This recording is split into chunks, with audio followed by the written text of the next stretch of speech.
This is part 2 of our conversation with Marin Katusa. If you missed part 1, do yourself a favor and listen to last week's episode. Let's dive back in. This is the Rich Dad Radio Show. The good news and bad news about money. Here's Robert Kiyosaki. Welcome back. FYI, this program with Marin Katusa is going to be longer than our normal 40-minute programs. This is very important because what Marin is talking about is the core of Rich Dad. Like I said, you have this here is a cash flow quadrant. We're on the B and the I side. You go to school, you're on this side. You play the cash flow game. Most people are stuck in the rat race. And what Marin and I are talking about is deals on the fast track, on the way outside there, the ones you're not supposed to invest in. And by the way, if you're not rich, you're not an accredited investor, you cannot invest with Marin. Is that correct, Marin? Well, you can't invest in private placements, but you can still invest in the same companies in the open market, in the stock market. Yeah, once it gets on, when it becomes public. Yeah. What Marin is talking about here is when it's still private, and that's the I here. I don't have any stocks out here. I only invest here, and some of the companies go public. That's the difference. That's the game. So, would you explain how Alexandria Ocasio-Cortez and the Green New Deal has made both of us richer? So, essentially, in theory, it's a good thing to decarbonize the world. Correct. All the science is there. Everyone agrees to that. But how? That's the issue. How do we get there? And that's where it's not thought out properly. So essentially what a carbon credit is, it's the equivalent of sequestering or taking out 1 ton of carbon dioxide or its equivalent like nitric oxides and all the nasty pollution. So how can you do that? Well, trees are a natural way of absorbing it. You have mangrove, like blue carbon. The ocean is the best way to do it because the key part of the ocean is when it goes under the water table, it stays sequestered for over 1,000 years. That carbon disappears out of the atmosphere for over 1,000 years. Whereas in the trees and the forests, let's say the average life cycle of a forest is 1 to 2, 300 years tops. That carbon then goes back into the environment, and then you have to go through that process again. So my favorite is blue carbon, but there's other ways. There's direct air capture. FYI, the oceans are called the lungs of the earth. Totally. They purify the air. So think of the ocean as your lungs. And what happens if the lungs are polluted? We all die. So that's why, I'm a capitalist, but I'm a hardcore greenie, especially on the oceans, because that's my college degree is naval architecture, ocean engineering. Yeah. I love the oceans. It's the biggest sector growth in the planet. People are always asking me, Marin, what should my kid do? Marin, how does my kid do what you're doing? I go, look, if I was in university or it doesn't matter where you are. This is the beauty of it. It's not because I'm born in Vancouver and I was fortunate to live in Canada and the markets here. This wasn't a market 3 years ago. Robert, your show was the first to talk about this because it was so revolutionary. We're talking about the first 5 minutes of the first inning in a 9-inning game. And, you can go and try to find a copper deposit or a uranium deposit. There's thousands of guys who have lots of money doing that. And that's going to be hard for someone with no business experience to catch up to do what those guys are doing because they've spent the time and the contacts. This is different. There's over 60 ways to sequester to receive a carbon credit. You can do fuel switching, soil management, agricultural products. You can do direct air capture, the technologies that are going to come out. Look what Elon Musk is talking about, that in the future, he wants to figure out how to take carbon dioxide out of the atmosphere to use it as a fuel source to keep moving forward. There's going to be so many innovations. We're talking about we're in 1970 in the internet days here. And again, it's not about us versus the AOCs of the world or the Biden's agenda or the European Union agenda.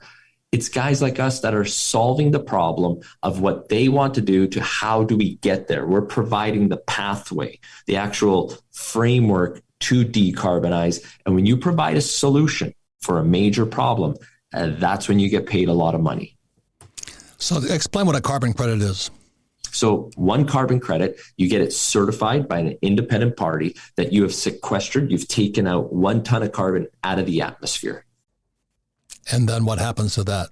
So then what happens is you get it issued from someone like a Vera or a Gold Standard, and they say, okay, Robert Kiyosaki and Kim, they created this project and they've sequestered 10,000 tons of carbon annually. Here's a certificate. And now you can take that certificate and sell it in a stock exchange, just like you can sell stocks, or you can sell it directly to Facebook and Amazon and the other 3,000 companies globally that have committed to decarbonizing. And here's the opportunity. Wait, one second. So what Marin is talking about, let's say you're an airline company or a steamship company. You're polluting like crazy. Correct. So they have to buy the credit. Is that correct? Correct. Okay. That's your customer, are the polluters. Correct. And the concrete companies, like, again, the concrete production in China every year produces more carbon dioxide than all of the internal combustion engines, all of the cars on the planet combined, right? And then those guys, believe it or not, even the Chinese government has created a carbon exchange, and they're forcing their own companies to decarbonize because they're dealing with an airpocalypse, just like they're dealing with a pandemic. The health effects of the pollution within China because of the manufacturing hub, that's an issue that they're trying to deal with also. So that's what true entrepreneurs are doing. And that's why when I see those guys honking, the don't honk your horns, and the academic types trying to shut everybody down, like I said, when you slice a liberal, they bleed fascism. They want to tell you how to run their lives. You must get vaccinated, mandates, and all this stuff. And what Marin and I are doing are basically solving the problem. And by solving the problem, we make the world better, but we also get richer. So right now, what's happening with carbon credits in the real world? So 50 billion tons of carbon, a little over 50 billion, it's about 55, is produced annually. Okay. And yet the world is saying, wait a second, do you know how many credits were certified last year, Robert? Less than 300 million. This year for 2022, they're going, maybe we'll get to 400 million. So you're talking about less than, 1%, because we're talking less than 500 million, but we need 50 billion, right? This opportunity to produce these credits. And remember, it's not just the government saying this. The boards, Exxon, Shell, BP, Delta all the Airlines, oil producers, the airlines, they've all committed to this, but they're looking around and going, crap, we need carbon credits. We need to produce these credits. And the prices of carbon credits is the number one performing asset in the world in 2021. And also thus far in 2022. Since I was on your show, remember when we first talked about this a year ago, yep. They're tripled. And the trend is your friend. Now, why are they going up? Let's take a big chemical producer in Europe like BASF. And FYI, I do invest with Marin, so that I have a personal financial interest in this. So we're not recommending it because you have to be in a cred to do this, the fast track. Okay. But there's ETFs that people can buy that you don't have to be accredited. And I don't own those. I'm just saying This sector, why is the price going up? Because it's cheaper still today for a major chemical company that makes massive pollution of CO2 to just go and pay $100 per ton than it is to actually change their operations. So that's why the price is going to go up, because until they make actual changes, you're looking at $150 a ton is when it starts hurting their balance sheet. That is an incredible opportunity because you can produce these for $10, $15 per ton today in the market. And it's not only that. One of the reasons I signed on board with Marin, because he understands the need for jobs. And you also started a little organization called the Carbon Rangers. Correct. And what that does is these carbon rangers, a lot of times indigenous people who live near the forest, if I understand correctly, and they're given the latest technology to monitor what's going on in our forests. Is that correct? Is that something like that? Correct. So let's say a copper mine. So all the mines that I'm involved with financing, we're making a commitment to go net zero. So you come in and go, okay, what can we sequester? One of the mines that I financed and was one of the largest shareholders of has an incredible blue carbon project right to the side. The management had no idea. It was because we were on a helicopter viewing the gold pit, and we looked at them and went, oh, there's the helicopter guy goes, there's mangroves over there. I go, mangroves. Water. Everyone's focusing on trees. The gold mine. Yeah. I'm going, that's a blue carbon mine. That's a green, that's a credible opportunity. Now, blue carbon credits are the most valuable carbon credits because not only do you sequester the carbon for over 1,000 years, 10 times longer than the forest, but think about all of the biodiversity positive impacts. When you start the mangroves, you get the corals, you get the turtles, and you can calculate all this. So now the indigenous people, you can't teach someone metallurgy or calculus or geology in 3-6 months. But using modern technology, there's a LiDAR technology. If somebody comes to illegally harvest the mangroves to create a shrimp farm, or illegally chop down some trees, or illegally hunt, the new technologies on their phone will alert them such that you can tell how many people, the make of the truck that they're using, even to the extent of the chainsaw that these people are using. That is how incredible the technologies are available, and it fits on this.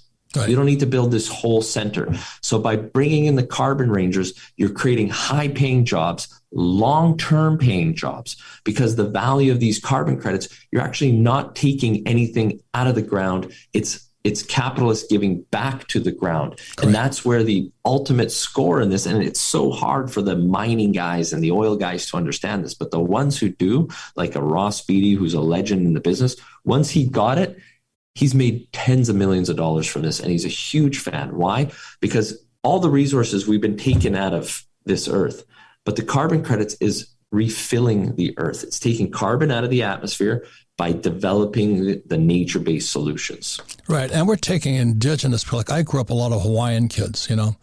Hawaiian kids were like me. We're not great academics, but they have a tremendous love of nature. And, you know, when I'm up in the Northwest talking to the American Indians or the Canadian Indians and all that, they have that same, you know, indigenous person who's been on the land for 5,000 years. They have a love of the land. And what Marin was telling me about, you can take this little iPhone and you can empower them and teach them technology that's closer to their heart and protect the environment they grow up in. That was a perfect business. So that's why, for full disclosure, I do invest with Marin. And so that's what real capitalists are doing. So you have a person like AOC, or the theme of this show is the more disruptive, you know, the truckers in Ottawa are getting, the more opportunities are being created for entrepreneurs. And that's why, you know, tremendous respect for Marin.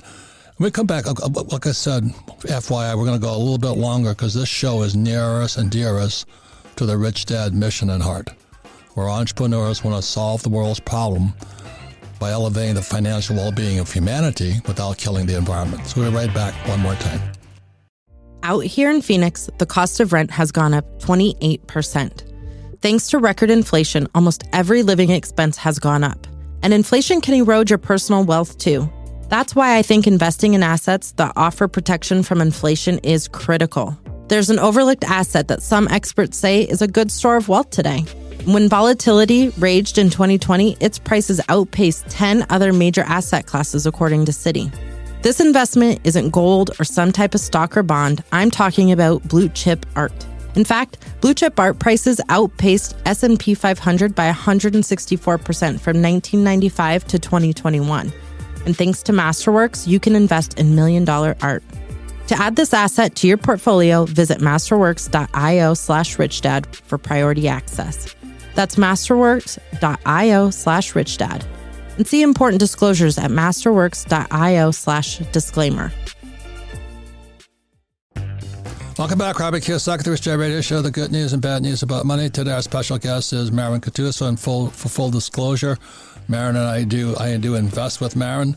And when we talk about investing, it's on, you know, Rich Dad, the cashflow quadrant, the B and the I side.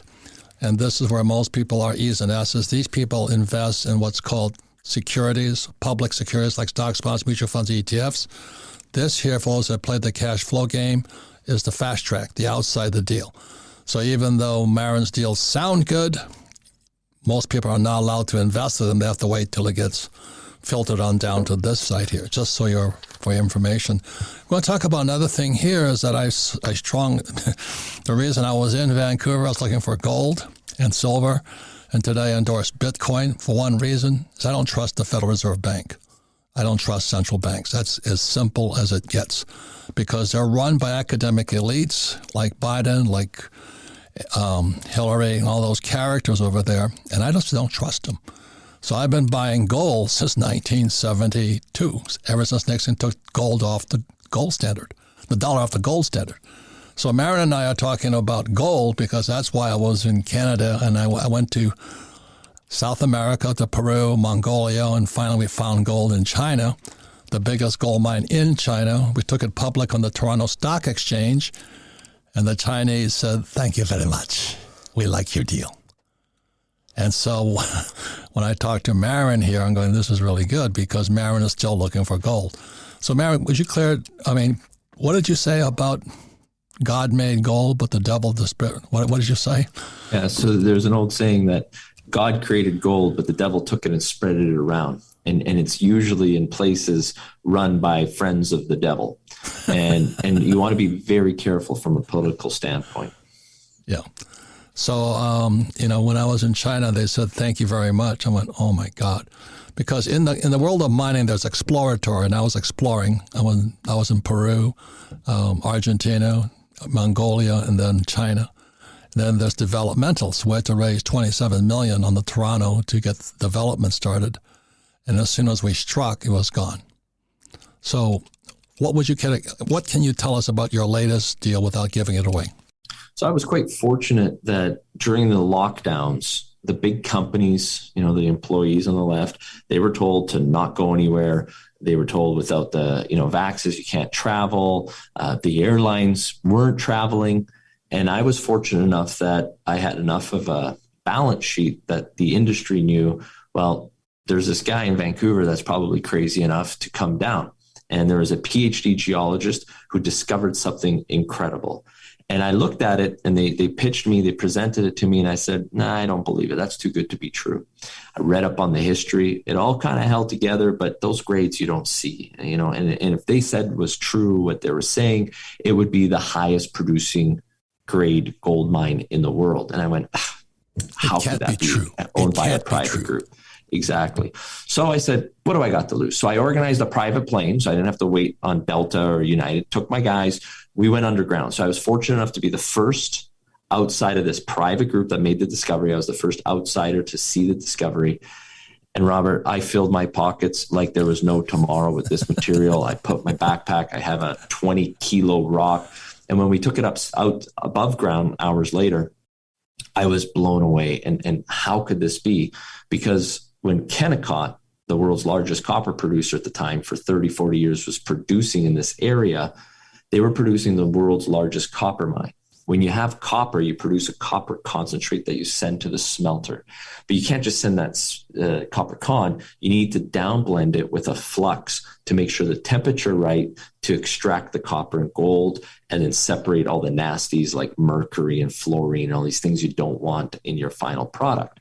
So this area was producing the flux, but yet this district that these guys found produced 300 million ounces of silver, 2.9 million ounces of gold. And it was an afterthought for Kennecott. Why? Because when they were underground in the 30s, 40s, and 50s, and 60s, and 70s, all they cared about was flux, which is a white rock.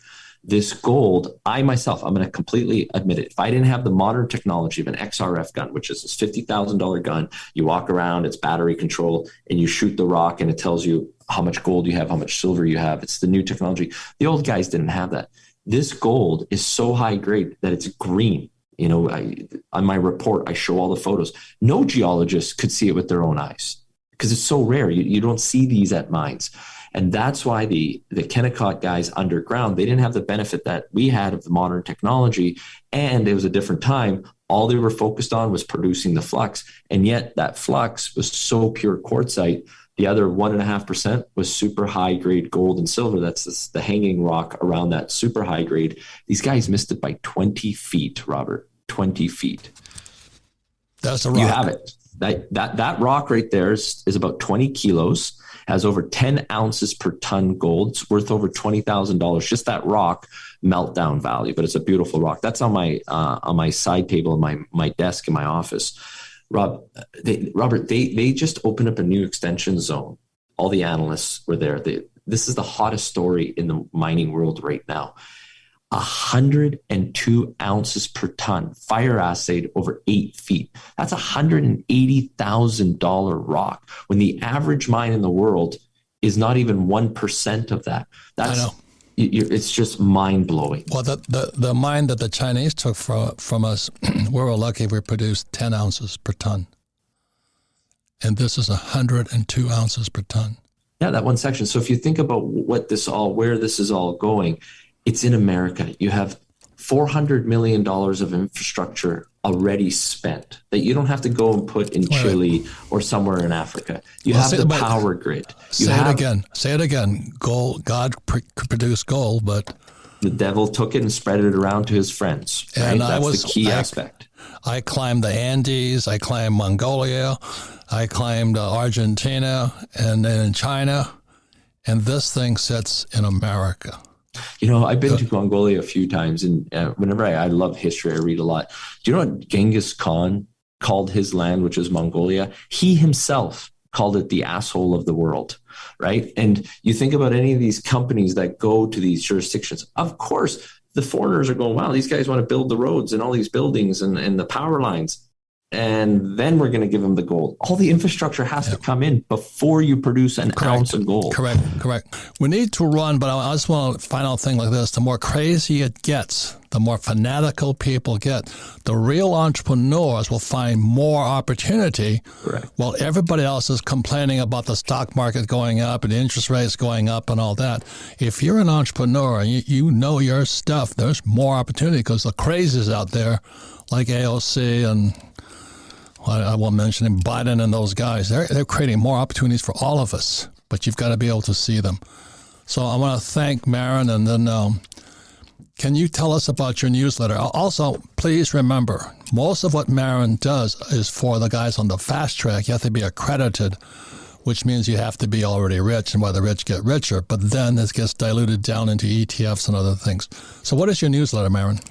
So it explains all the site visit interviews with the biggest people in this sector, whether it's Ross Beatty to Bob Quartermain to Sean Rose. And because of my Rolodex and my relationships with the guys, it's been always my mission. I don't do any of this for money. It's fun, but most importantly, it's deal flow. You know, there's that old saying, publish or perish. In my world, because when everybody froze in 2020 and 21, I got more aggressive and did site visits when no one went out. Actually, Katusa Research was the first site visit out of Canada during the pandemic.